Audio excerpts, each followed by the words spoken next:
Tag TV brings you daily news bulletin from India. Breaking news and views from India. You're watching South Asia Newsline and here are the top stories we are tracking for you on Monday, the 3rd of February.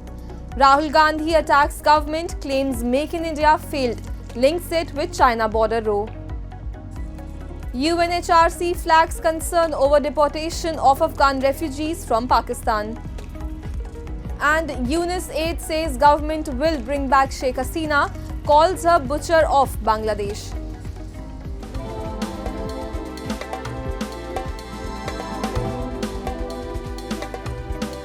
And now for all the details, the Parliament on Monday witnessed a heated exchange of words as the lower house convened for the first time after the President's address and budget presentation. A report. Parliament on Monday witnessed a heated exchange between the opposition and the Treasury benches as the Lok Sabha debated the motion of thanks on the President's address. Addressing the House, Leader of Opposition Rahul Gandhi criticized the President's speech, calling it a mere laundry list of the government's achievements. Taking a swipe at the government, Gandhi said the Prime Minister's Make in India initiative was well-intentioned but failed, ceding production to China. Linking Make in India to the border dispute, he claimed Chinese forces intruded because the initiative had failed. Referring to the US President's inauguration ceremony, Gandhi alleged that India's foreign minister had travelled to the US multiple times to lobby for an invitation for the Prime Minister. His remarks sparked outrage from the Treasury benches, with Parliamentary Affairs Minister Kiren Rijiju accusing him of making baseless claims. The reason China is sitting inside this country is because Make in India has failed. The reason China is sitting inside this country is because India is refusing to produce. And I'm worried that India is going to give up this revolution to the Chinese once again. Our foreign policy would take into account this revolution. When we talk to the United States, we would not send our foreign minister to invite our prime minister to his coronation. We would not send him 3 or 4 times, please invite our prime minister. Because if we had a production system and if we were working on these technologies, the American president would come here and invite the prime minister. Meanwhile, Finance Minister Nirmala Sitharaman presented the 2025-26 annual budget over the weekend, focusing on boosting private investment to drive growth. Amid global economic uncertainty, the budget aims to stimulate domestic demand by slashing personal income tax rates.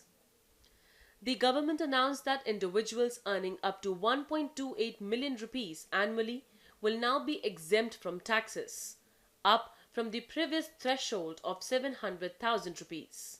Tax rates have also been reduced for those earning above the new limit. The move is expected to cost the Treasury 1 trillion rupees annually. Prime Minister Modi hailed the budget as a game changer for India's progress, calling it a budget of aspirations for 1.4 billion Indians. However, the opposition dismissed it, with Rahul Gandhi describing it as a band-aid for bullet wounds.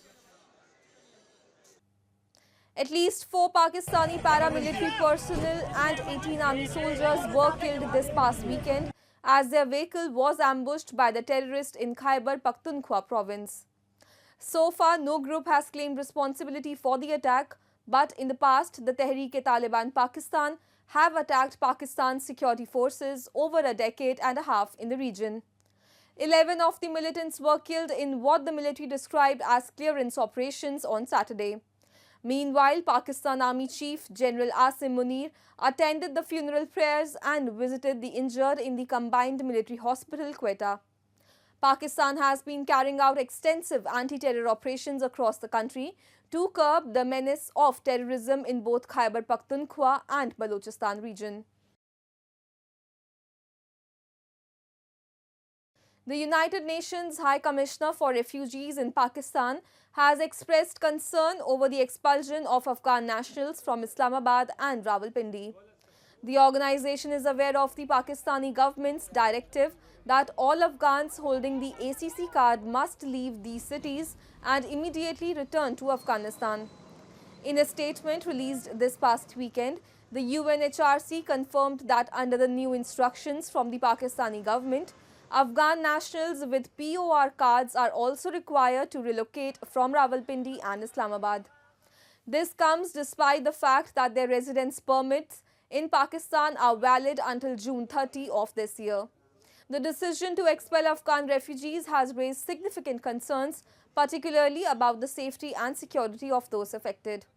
Many of the displaced individuals have limited resources and are already vulnerable due to their refugee status.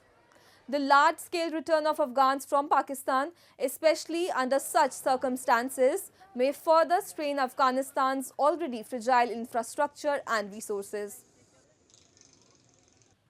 In a scathing attack on ousted Prime Minister Sheikh Hasina, the interim government's press secretary Shafiqul Alam has called her as the butcher of Bangladesh, adding that the government will bring her back for trials in the country.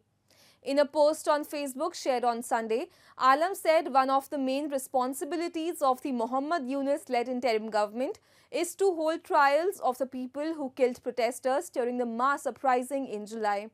He said the government is determined to hold Hasina-led Awami League, its enablers, its apologists and its lackeys to account for the massacres, the thousands of extrajudicial killings and the thousands of enforced disappearances.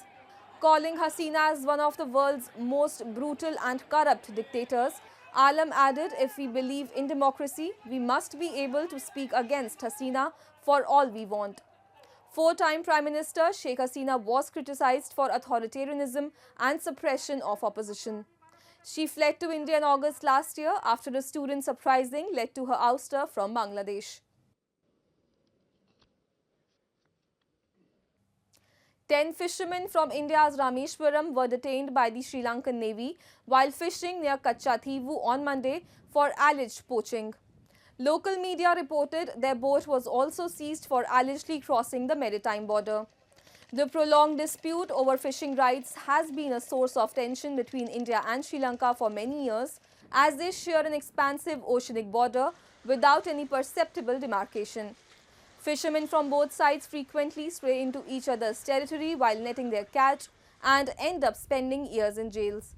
Last year alone, over 530 Indian fishermen were arrested.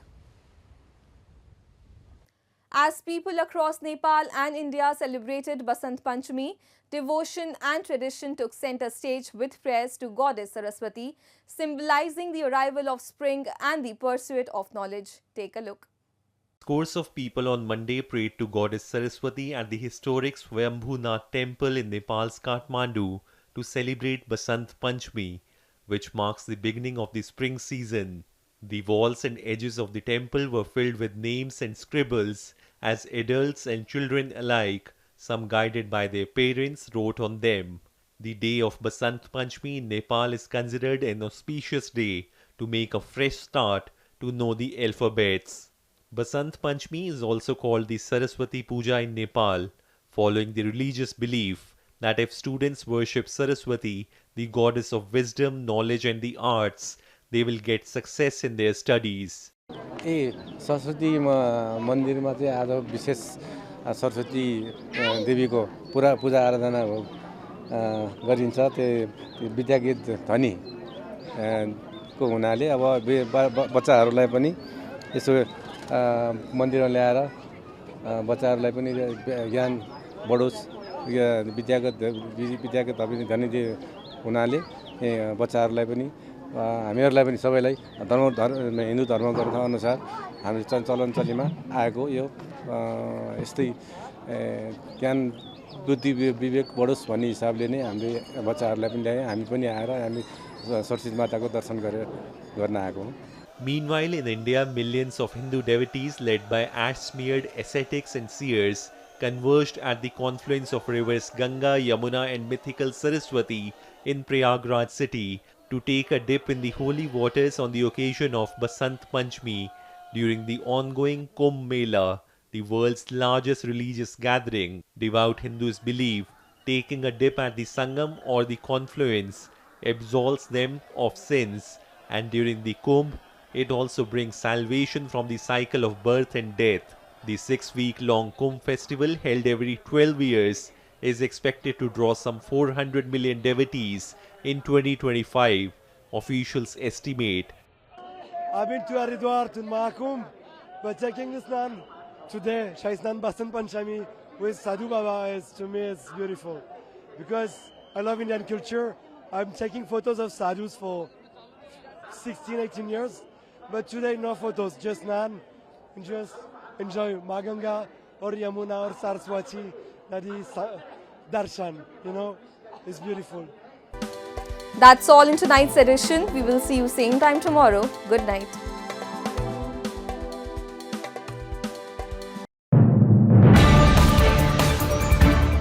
Tag TV brings you daily news bulletin from India. Breaking news and views from India.